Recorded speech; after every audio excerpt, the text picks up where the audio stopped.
बाजरीची भाकर आणि शेंगदाणे चटणी एक नंबर. काय म्हणता मित्रांनो, सकाळ सकाळी उठून ना आपलं पहिलं एक महत्त्वाचं काम केलं, कपडे वगैरे धुवून वाळू घातले बघा. आणि घरून येताना 2 पडदे आणले होते मी.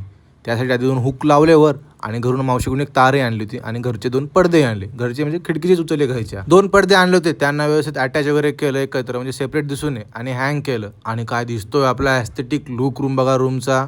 मी आलो आपल्याला तयारी वापस बघा. आपल्याला आता इथं खूप सारे काम पेंडिंग आहेत आपले, आणि वर एक पेपर आहेत आपले 3 दिवस. भीती वाटते. आता थर्ड सेम आपलं क्लिअर झालंय चांगलं, आपल्याला फोर्थ सेम क्लिअर करायचं. पण आपलं फार्मॅकोलॉजी आहे, त्यामुळे भीती तर खूप वाटते.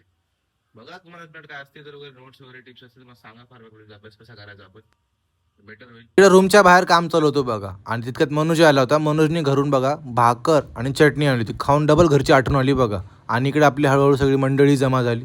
फराळाचं खूप होतं. फराळाचं खाऊन मी अक्षय निघाला बघा बाहेर. वातावरणही मस्त होतं. अक्षयने काढली गाडी आणि आम्ही निघालो मार्केटला म्हणजे भाजीपाला वगैरे घेऊत म्हणलं, तांदूळ वगैरे घेऊत. मी आलेला म्हणजे जर पडलो केळीवर. घरी गेलो होतो, आटर चटर पटर खूप काय खाल्लो होतं. जेवढं गरजेचं आहे ते सगळं सामान वगैरे भरलं आणि आम्ही निघालो रूमकडे. रूमवर आलेल्या अक्षय भाऊ कोण हातानं पडले तांदूळ. आता म्हणाव काय अक्षय भाऊला, आता चहा बनवायला घेतला. आता निखिल भाऊची आठवण खूप येत होती. तो उद्या वापस येतोय. आता आपले खूप सारे कामं पेंडिंग आहेत. चहा वगैरे पिऊन कामं करून घेतो. भेटतो तुम्हाला उद्या मी. बाय.